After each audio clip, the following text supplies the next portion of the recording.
In this section, we'll take a cross-cultural journey through various psychological disorders. This will allow us to explore how these disorders manifest, how they're understood and experienced in different cultural settings. And this will range from things like cultural syndromes to variations in anxiety, depression, and schizophrenia. We'll also highlight the profound impact of culture on the presentation and course of mental illnesses. So let's start with an eclectic category of disorders that are somewhat hard to define precisely. Cultural syndromes are clusters of co-occurring distinctive symptoms and beliefs that are specific to a particular culture. However, they may not be recognized as mental illnesses in Western cultures. And these syndromes can provide valuable insights into how mental distress is understood and experienced in different cultures. Many of these patterns are indigenously viewed as illnesses or at least afflictions, and most have local names. For example, de nerviose is a cultural syndrome found in Latin America, characterized by sudden anxiety, somatic complaints, and emotional outbursts. Amok is a sudden rage in which an otherwise normal person actually goes berserk, sometimes hurting those in their path. Brooding is followed by violent outbursts and is often precipitated by a slight or insult, and the symptoms seem to be prevalent among men. It's also well known to the British colonial rulers of Malaysia and has therefore passed into the English language as the term running amok. So to this day, cases of amok are reported in Malaysian newspapers still. Lada's symptoms include hypersensitivity to sudden fright, often with nonsense mimicking of others and trance-like behaviors. Over time, the person with these symptoms becomes so sensitive that a trance can be triggered by a falling coconut. And people who display the symptoms of Lada tend to blurt out offensive phrases, much like sufferers of Tourette syndrome. They also mimic the actions of people around them or obey commands, including requests to take off their clothes. Afterward, people often claim to have no memory of what they said or did, and this occurs in Malaysia, Indonesia, Thailand, and Japan. Then there's Zara, which is a belief in possession by a spirit, causing shouting, laughing, headbanging, singing, or weeping. Individuals may show apathy and withdrawal, refusing to eat or carry out daily tasks, or may develop a long-term relationship with the possessing spirit. Such behavior is not necessarily considered pathological in local settings. It's known in Ethiopia, Somalia, Egypt, Sudan, Iran, and elsewhere in North Africa and Middle East. And these syndromes illustrate how culture shapes not only the way mental illness is experienced, but also how it's expressed and understood. And it's important to be aware of cultural syndromes when evaluating mental health so that culturally appropriate diagnoses and treatments can be provided.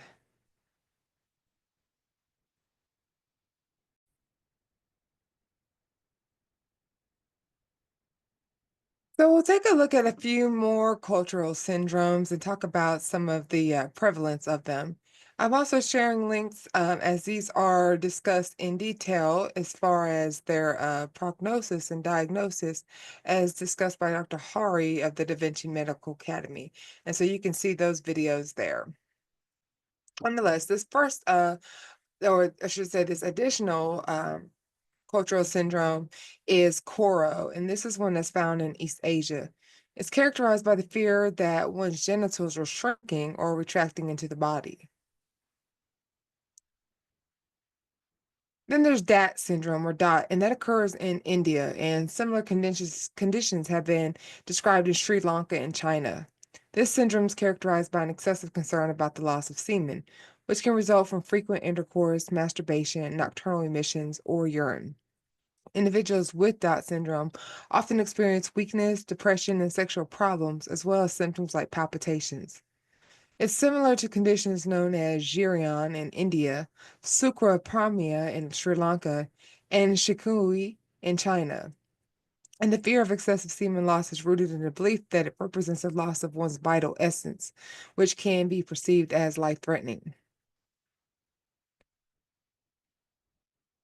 Basmati sorcery, also referred to as Sevian, Sevenai, in South India refers to a culture bound syndrome, a belief in magical spells and evil spirits causing psychiatric or physical illness, such as conversion disorders, somatization disorders, anxiety, or schizophrenia.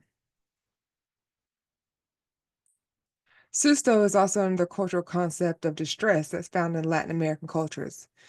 It is described as a condition of chronic somatic suffering stemming from emotional trauma or from witnessing traumatic experiences lived by others, and that results in loss of the soul or spirit from the body.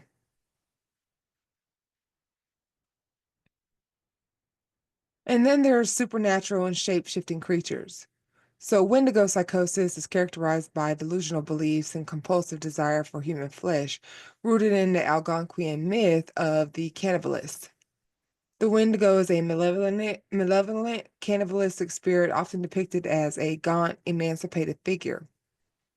And then there are Aswang, and this is a broad umbrella term for various shape-shifting evil creatures in Filipino folklore, such as vampires, ghouls, witches, viscera suckers, and transforming human-beast hybrids, like hybrids or were creatures like dogs, cats, pigs, and so forth. And Piblock, also known as Arctic hysteria, is a culture-specific dissociative episode primarily observed in the Inuit and other Arctic populations, especially women. Of course it is. And it's characterized by a sudden outburst of wild behavior, followed by amnesia for the event. Individuals experience a sudden dissociative period that's characterized by extreme excitement, in which they often do things like tear off their clothes, run naked through the snow, scream, throw things, and perform other wild behaviors. But culture bound syndromes aren't the only ones that exist in various cultures. So, next we'll discuss some of the more common disorders, such as anxiety and depression. And when we look at these disorders, we see the interplay of universal and cultural elements. So, anxiety disorders are characterized by excessive worry, fear, and a general feeling of unease. And these core symptoms are experienced universally. However, cultural backgrounds can influence how much anxiety is considered normal in any given situation. Additionally, some cultures may be more likely to express anxiety through physical symptoms rather than emotional ones. Consider this scenario. Two individuals experience anxiety before a job interview. Individual A, from a culture with open expression of emotions, reports feeling nervous and butterflies in their stomach. Individual B, from a culture with emphasis on emotional control, reports a headache and a stomach ache. But can both of these be indicative of anxiety? Well, certainly. And this is a hypothetical example to illustrate how cultural norms can influence the way anxiety is expressed. Individual A feels comfortable expressing their emotional state directly, while individual B may be more likely to express their anxiety through somatic symptoms. Depression is also recognized across cultures with core symptoms like sadness, loss of energy, and feelings of worthlessness being fairly consistent. However, cultural factors can influence how these symptoms are expressed. In some cultures, it may be more acceptable to report ailments than emotional ones. Additionally, stigma surrounding mental health can prevent people from seeking help. And so, understanding these cultural variations in anxiety and depression is important for a number of reasons. First, it can help mental health professionals make more accurate diagnoses. Second, it can inform the development of treatment plans that resonate with the patient's cultural background. And finally, it can reduce stigma surrounding mental health by using culturally sensitive language and promoting awareness. Even a disorder as biologically rooted as schizophrenia is shaped by culture. And schizophrenia is diagnosed based on the presence of delusions, hallucinations, disorganized speech, disorganized and catatonic behavior, and so on. And it roughly translates into splitting of the mind. Now, historically, many symptoms of schizophrenia recognized today were labeled as madness, or also called insanity or lunacy. These symptoms included either gross excessiveness or overwhelming deficiency of certain features in an individual's behavior and experiences. So, research suggests that schizophrenia can occur at similar rates around the world. However, there may be variations in how the illness is diagnosed and reported. Additionally, environmental factors such as stress may play a role in the development of schizophrenia. Geographic differences have been linked to gender disparities. The reason for the gender gap in schizophrenia, though, is not fully understood. Cultural factors such as gender roles and stigma associated with mental illness may play a role. Social and economic factors also play a role in the course and outcome of this disorder. And there's no cure for schizophrenia, but a combination of medication, therapy, and social support can help people manage the illness and live fulfilling lives. So let's examine the influence of religion and cultural norms on attitude towards suicide. So suicide rates tend to be higher in developed countries such as Germany, Taiwan, and the United States than in their less economically advanced countries. Approximately every 15 minutes, somebody in the United States takes their own life. And the ratio, for instance, between the United States and India is approximately 2 to 1. Japan has even higher rates of suicide than the US, especially among the elderly. In developed countries, including Japan, Finland, France, and Russia, suicide rates vary from 12 to 20 per 100,000 people per year. And they're relatively lower, around 5 to 7 in places like Italy, Great Britain, and Spain. Now, the acceptance of high suicide rate among, for instance, Russian men, especially those aged 45 to 54, is indicative of the challenges they face as social expectations, alcohol abuse, and historical context. Religious beliefs can play a protective role against suicide, though.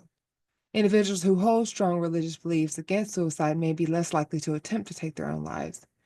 And these rates are generally lower in cultures in which religion strongly opposes self murder. And there are relatively low levels of suicide in predominantly Catholic and Muslim countries compared to many Western and Protestant nations. So there's no single cause of suicide. It's often the result, it's often the result of of a excuse me.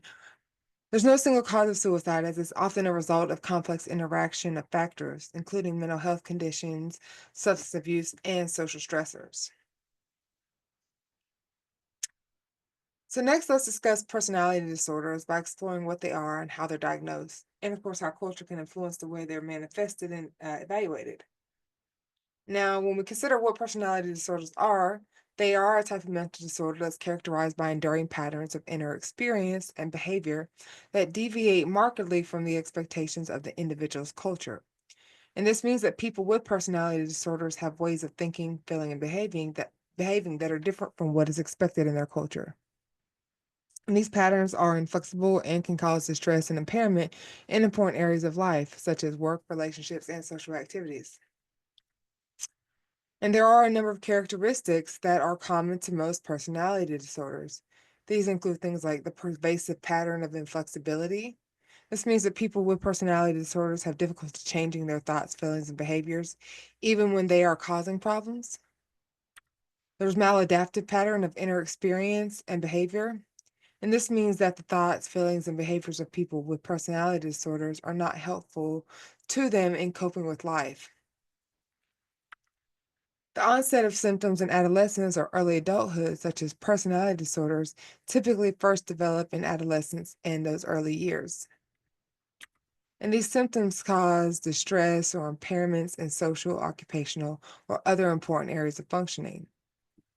And so, in this person's life, there could be difficulty in things like keeping a job, maintaining relationships, or taking care of themselves.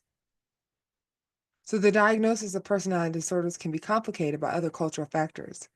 Again, what's considered to be normal behavior in one culture may be considered abnormal in another. For example, some cultures, it's considered to be normal to be very shy and withdrawn. In other cultures, shyness and withdrawal may be seen as signs of personality disorders. So it's important to be aware of those cultural norms when diagnosing personality disorders. And finally, substance abuse and use are heavily influenced by culture. So this is a pattern of using a substance in a way that is harmful to the user or others. People who abuse substances often use them in large amounts, even when they know that the substance is causing them problems. Substance abuse can lead to a number of problems, including health issues such as liver damage and addiction, relationship problems such as domestic violence and divorce, and financial problems such as job loss and debt. And there are cultural variations in substance abuse. Some substances are more widely used in some cultures than in others. For example, alcohol is widely used in many Western cultures, while opium is more widely used in some Eastern cultures. Cultural norms can also influence attitudes towards substance use. For instance, in some cultures, substance use is seen as a social activity, while other cultures it is seen as a moral failing. And tobacco kills up to half of its users who don't quit. More than 8 million people die each year due to tobacco use. And around 1.3 million non smokers are also exposed to secondhand smoke and also suffer adverse health effects. Most tobacco related deaths occur in low and middle income countries, while countries like Asia, uh, while countries in Asia like China, with a rate of 47.6 for men, tend to have higher smoking prevalence. North America and Western Europe have fewer smokers. And interestingly, gender also plays a role. In China, men smoke at much higher rates than women, while in the US and the UK see a more balanced gender distribution among smokers. And so to summarize section 2, we've explored a range of psychological disorders from cross-cultural perspective. We've discussed cultural syndromes, which are unique patterns of symptoms that are found in specific cultural groups. We then examine anxiety and depressive disorders, noting the interplay between universal symptoms and culture-specific variations. We also investigate schizophrenia, highlighting cultural influences on its presentation and prevalence. And furthermore, we address cultural factors related to suicide, personality disorders, and substance abuse, emphasizing the importance of considering cultural context in understanding and addressing these complex issues. In section 3, we'll seek to understand treatment options.